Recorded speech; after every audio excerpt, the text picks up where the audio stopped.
Assalamualaikum warahmatullahi wabarakatuh. Selamat pagi anak-anak. Bagaimana kabar kalian hari ini? Alhamdulillah. Semoga senantiasa dalam lindungan Allah Subhanahu wa taala. Nah, anak-anak, hari ini kita akan mempelajari tema 2, persatuan dalam perbedaan. Subtema 1, rukun dalam perbedaan, pembelajaran 3. Nah anak-anak, sudah siapkah untuk belajar hari ini? Kalau sudah siap, terlebih dahulu marilah kita berdoa bersama. Bismillahirrahmanirrahim.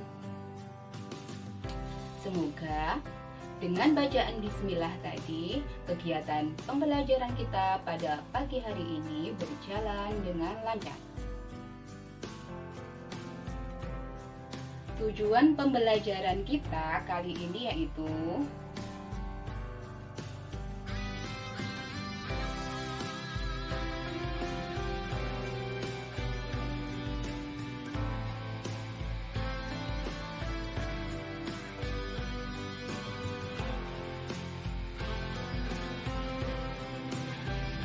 Nah anak-anak, yuk bersama-sama kita belajar.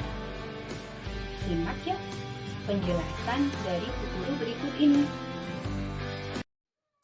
Pagi ini, Udin dan teman-temannya sedang bekerja sama untuk mengumpulkan informasi tentang tanaman dan habitatnya. Mereka berdiskusi dan mencatat semua hasil pengamatan. Meskipun mereka berasal dari latar belakang yang berbeda, namun perbedaan tidak menghalangi mereka untuk belajar bersama. Untuk melengkapi informasi, mereka pergi ke perpustakaan umum dan menemukan informasi tentang tumbuhan dan habitatnya. Cara tumbuhan beradaptasi dengan lingkungannya. Tumbuhan memiliki cara yang unik untuk menyesuaikan diri dengan lingkungannya agar dapat bertahan hidup di lingkungan tersebut. Oleh karena itu, bentuk penyesuaian dirinya pun berbeda-beda disesuaikan dengan lingkungan tempat hidupnya. Selain untuk memperoleh makanan, tumbuhan juga melakukan perlindungan diri. Cara tumbuhan melindungi diri tentunya berbeda dengan yang dilakukan hewan. Bagaimana cara tumbuhan melindungi dirinya? Berikut ini adalah contoh bentuk perlindungan diri pada tumbuhan. Tumbuhan yang melindungi diri dengan duri. Contoh tumbuhan yang melindungi diri dengan duri antara lain salak, mawar, dan bougainville. Duri tersebut dapat melukai musuh yang hendak mengganggunya, terutama hewan. 2. Tumbuhan yang melindungi diri dengan getah. Contoh tumbuhan yang melindungi diri dengan getah antara lain mangga, pepaya, dan sawo. Getah tersebut mudah melekat pada kulit hewan yang akan memakannya. Bagian tubuh hewan yang terkena getah menjadi rusak dan kadang-kadang menyebabkan hewan susah bergerak. 3. Tumbuhan yang melindungi diri dengan bulu halus. Contoh tumbuhan yang melindungi diri dengan bulu halus adalah tunas bambu. Tunas bambu memiliki bulu-bulu halus yang disebut gelukut. Gelukut dapat menyebabkan gatal-gatal jika mengenai kulit. Gelukut ini berfungsi untuk melindungi tunas bambu sehingga tumbuh menjadi tua. Nah, anak-anak hebat, dapatkah kalian menyebutkan tumbuhan yang melindungi diri dengan bulu halus selain tunas bambu? Ya, pintar sekali. Jadi, selain tunas bambu, tumbuhan yang melindungi diri dengan bulu halus yakni tebu dan jagung. Keempat, tumbuhan yang melindungi diri dengan daun yang tajam. Contoh tumbuhan yang melindungi diri dengan daun yang tajam adalah nanas, lidah buaya, dan kaktus. Hal ini bertujuan untuk membuat tumbuhan tersebut dapat tumbuh dan berkembang tanpa gangguan dari hewan. Yang kelima, tumbuhan yang melindungi diri dengan racun. Contoh tumbuhan yang melindungi diri dengan racun yaitu jarak dan kecubung. Racun pada jarak dan kecubung berfungsi untuk melindungi diri dari hewan dan manusia. Racun pada jarak dapat mematikan hewan yang memakannya, adapun getah kecubung dapat menyebabkan gatal di kulit. Berdasarkan habitatnya, tumbuhan dibagi menjadi 3 jenis, yaitu yang pertama hidrofit, yaitu tumbuhan yang sebagian tubuhnya ada di permukaan air, sedangkan akarnya berada di air. Tumbuhan ini memiliki rongga udara dalam batang atau tangkai daun. Daunnya muncul ke permukaan air. Contoh tumbuhan hidrofit yaitu kangkung, eceng gondok, dan teratai. Yang kedua adalah higrofit, yaitu tumbuhan yang hidup di daerah lembab. Tubuhnya terdiri atas bagian-bagian akar, batang, dan daun. Batangnya pada umumnya tidak tampak karena terdapat di dalam tanah. Daunnya yang muda umumnya melingkar atau menggulung. Contoh tumbuhan higrofit yaitu tumbuhan pakis.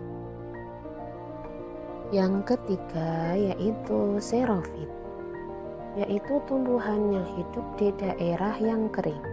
Tumbuhan ini memiliki daun tebal, sempit, kadang-kadang berubah bentuk menjadi bentuk duri, sisik, atau bahkan tidak mempunyai daun.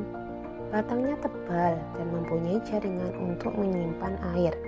Tumbuhan xerofit memiliki akar yang panjang.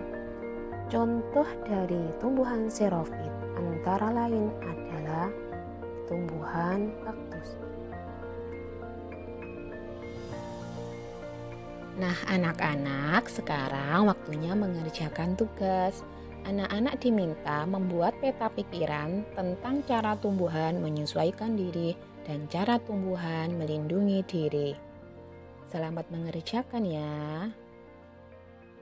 Nah, mari sekarang kita bersama-sama membaca teks berikut ini.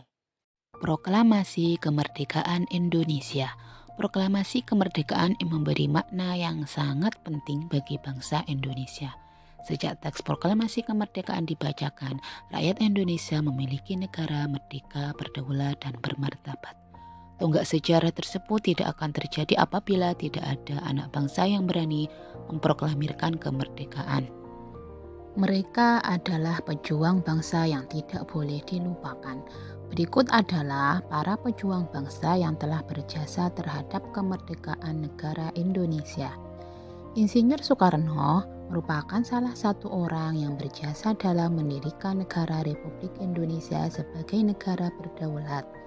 Bung Karno lahir di Blitar, Jawa Timur 6 Juni 1901 dan meninggal di Jakarta 21 Juni 1970. Bung Karno menyusun konsep teks proklamasi di rumah Laksamana Tadashi Maeda bersama Bung Hatta dan Mr. Ahmad Subarjo. Ia kemudian menandatangani teks proklamasi atas nama bangsa Indonesia bersama Bung Hatta. Bung Karno membacakan teks proklamasi kemerdekaan Indonesia di kediamannya di Jalan Pegangsaan Timur nomor 56 Jakarta. Ahmad Subarjo Joyo Adi Suryo lahir di Karawang, Jawa Barat 23 Maret 1896 dan wafat 15 Desember 1978 pada umur 82 tahun. Beliau adalah Menteri Luar Negeri Indonesia yang pertama. Ahmad Subarjo merupakan salah seorang tokoh dari golongan tua yang berperan dalam mempersiapkan proklamasi kemerdekaan Indonesia. Ahmad Subarjo ikut menyusun konsep teks proklamasi di rumah Laksamana Tadashi Maida bersama Bung Karno dan Bung Muhammad Hatta. Laksamana Tadashi Maida adalah seorang perwira tinggi Angkatan Laut Kekaisaran Jepang. Beliau membantu persiapan konsep teks proklamasi kemerdekaan dengan mempersilakan rumahnya digunakan untuk kegiatan yang sangat penting. Di rumahnya berkumpul para tokoh bangsa yang berjasa besar. Walaupun beliau orang Jepang, beliau rela membantu Indonesia karena simpati terhadap rakyat Indonesia. Sukarni lahir di Blitar, Jawa Timur, 14 Juli 1916. Beliau wafat di Jakarta 7 Mei 1971 pada usia 54 tahun. Nama lengkapnya adalah Sukarni Kartodiwiryo. Sukarni adalah salah seorang tokoh pemuda dan pejuang yang gigih melawan penjajah. Sukarni mengusulkan agar yang menandatangani teks proklamasi adalah Bung Karno dan Bung Hatta atas nama bangsa Indonesia. Fatmawati yang bernama asli Fatima lahir di Bengkulu pada tahun 1923 dan meninggal dunia di Jakarta pada tahun 1980. Beliau dimakamkan di Taman Makam Pahlawan di Kalibata, Jakarta. Fatmawati menjahit bendera pusaka Sangsaka Merah Putih yang dikibarkan pada upacara Proklamasi Kemerdekaan Indonesia di Jalan Pegangsaan Timur nomor 56 Jakarta. Teks proklamasi kemerdekaan diketik oleh Sayuti Melik. Sayuti Melik adalah tokoh pemuda yang juga sangat berperan dalam proklamasi kemerdekaan Indonesia. Sayuti Melik mengetik naskah proklamasi setelah ia sempurnakan dari tulisan tangan Bung Karno. Nah, setelah membaca teks tadi, anak-anak diminta mengisi peta pikiran tentang bacaan yang sudah kita baca tadi. Selamat mengerjakan anak-anak ibu yang hebat. Tetap semangat ya. Demikian video pembelajaran kita untuk kali ini. Semoga bermanfaat dan sampai jumpa di video pembelajaran berikutnya. Wassalamualaikum warahmatullahi wabarakatuh.